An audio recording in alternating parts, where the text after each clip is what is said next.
स्थितियाँ बहुत सारी जीवन में आएगी और हर स्थिति में अपने को स्थिर रहना है, टिके रहना है ना। और वो चीज़ मैंने उनको जीते हुए देखा है, ठीक है। मैंने देखा है बहुत सारी स्थितियाँ आई। एक बार वो ठंड के समय, भरपूर ठंड के समय बेड से गिर गए, है ना। उनको चोट लगी, है ना, खून निकल रहा था, एकदम स्थिर थे वो, ठीक है। ऐसी छोटी छोटी कई घटनाएं हैं वो मैंने देखी। मैंने देखा कि ये जो स्थिरता है ना, वो अपने में लानी है।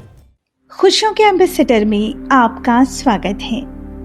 जरा सोचिए, अच्छी खासी चल रही जिंदगी में कभी किसी के साथ अचानक हो जाए कोई गंभीर हादसा, उस हादसे में खो देना पड़े उसे शरीर का कोई महत्वपूर्ण अंग, और बावजूद इसके वो शख्स इतने मजबूत इरादों वाला हो कि इसे भी सकारात्मक सोच के साथ अपना ले। क्या ये संभव है? अगर हम कहें हाँ ये संभव है, तो आज हम आपकी मुलाकात एक ऐसे युवा से कराने जा रहे हैं जिन्हें जिंदगी में जो कुछ भी मिला या जो कुछ भी खोना पड़ा, उन्होंने सबको सहजता से स्वीकार कर लिया और समाज में खुशहाली बांटने में, दूसरों की सेवा करने में कर दिया समर्पित स्वयं को।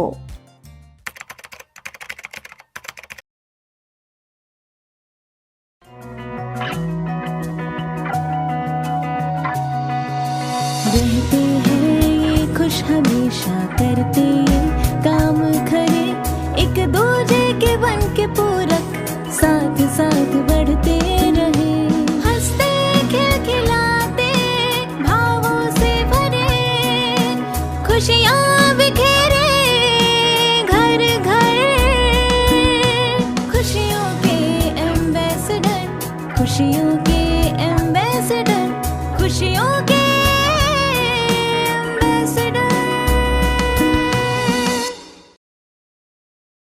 ये हैं गुजरात के देवांग भाई, जिनकी प्रारंभिक शिक्षा और पालन पोषण वडोदरा में हुआ। बचपन से ही प्रकृति प्रेमी देवांग भाई को स्कूल शिक्षा के दौरान अवसर मिला नेशनल चिल्ड्रन साइंस कांग्रेस में मानव और प्रकृति के बीच संबंध पर रिसर्च प्रोजेक्ट करने का। 6 से 7 माह तक चलने वाले इस प्रोजेक्ट में डूबे देवांग भाई को रिसर्च के दौरान ये समझ में आया कि पूरी दुनिया आज ग्लोबल वार्मिंग की समस्या से जूझ रही है। धरती लगातार गर्म होती जा रही है।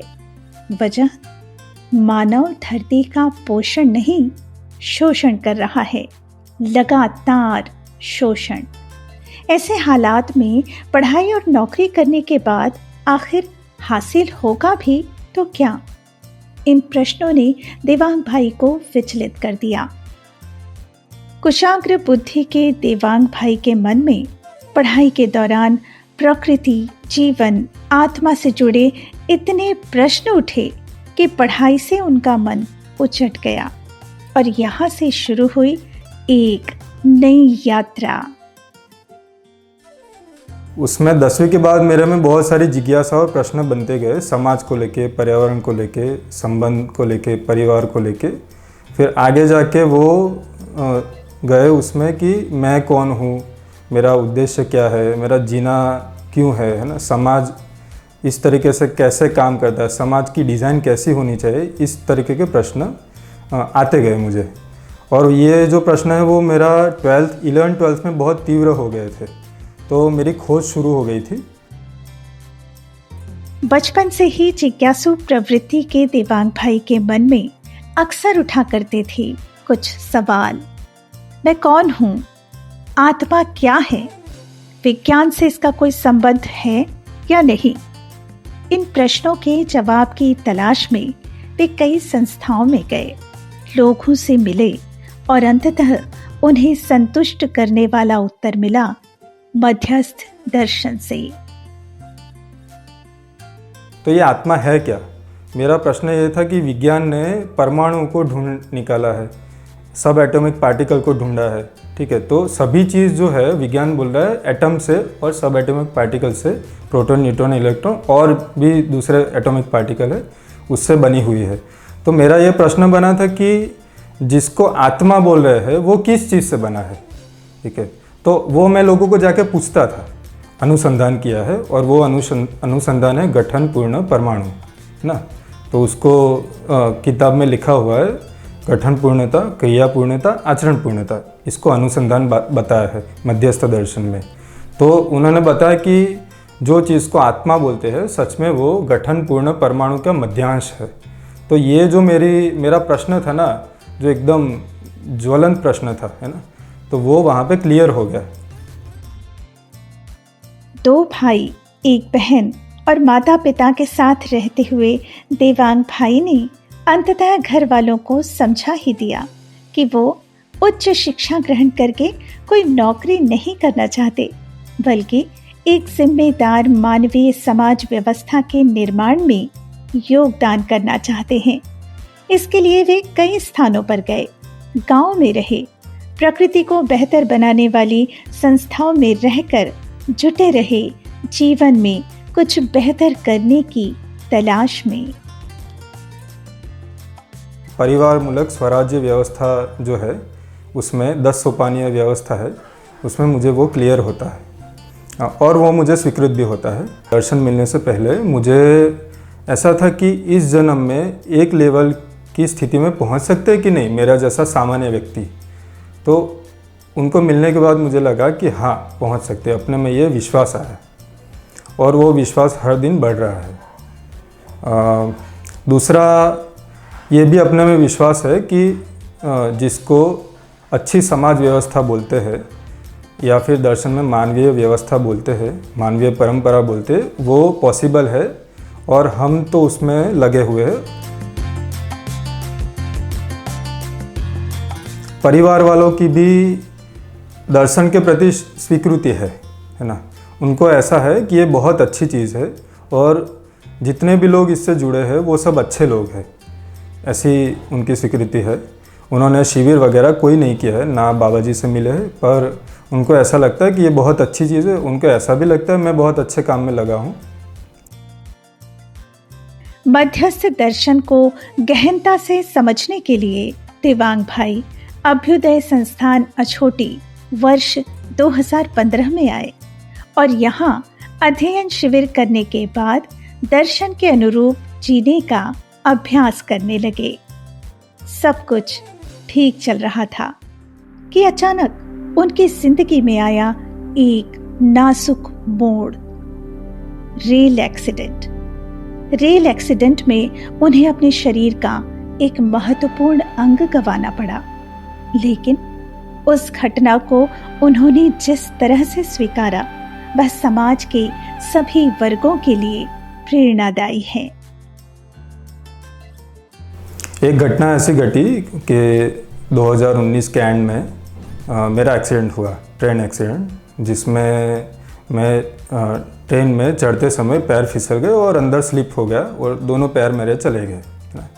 तो जैसे ही वो हो गई घटना, है ना, या फिर हो रही थी, उस समय वो स्वीकार हो गया कि ये हमने गलती किया है, ठीक है। वो जैसे ही स्वीकार हो गया, अभी आगे क्या करना है ना, उसके ऊपर शुरू हो गया काम, है ना, क्या एक्शन लेना है, एकदम स्पीड में काम शुरू हो गया। और उसके बाद जो डिसीजन लेने थे, जो करना था, वो मैंने किया। उसमें कहीं पे भी मैं हिल गया हूँ ऐसा मुझे महसूस नहीं हुआ, है ना। ऐसी कोई भी चीज़ का दुख तो होता ही है, अपने लिए भी होता है, कोई दूसरे का अगर होता है तो उसके लिए भी होता है, तो वो दुख तो होता है ना। पर उससे रोने लगे या निराश हो गए, है ना, ऐसा कभी भी नहीं हुआ अभी तक, ठीक है।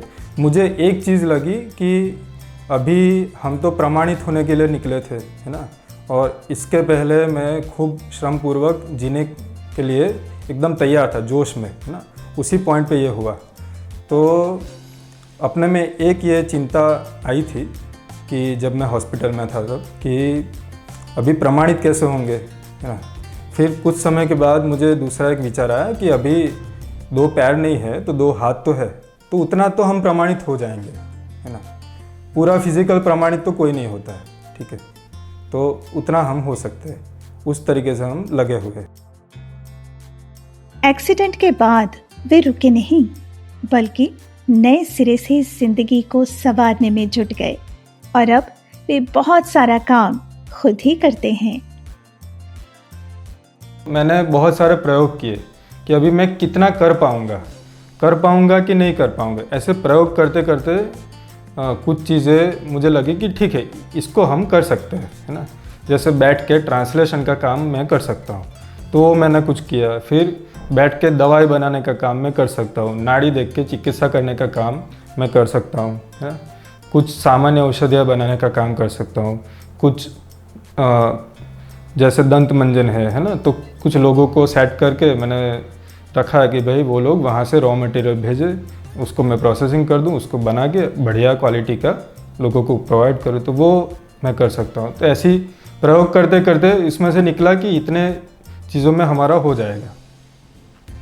वो अभी भी प्रयोग के रूप में ही चल रहा है, अभी उसको टोटली 100% नहीं बोलेंगे कि वो ठीक स्थिर हो गया ऐसा, पर ये विश्वास होता है कि आने वाले 1-2 साल में ये चीज़ें स्थिर हो जाएगी।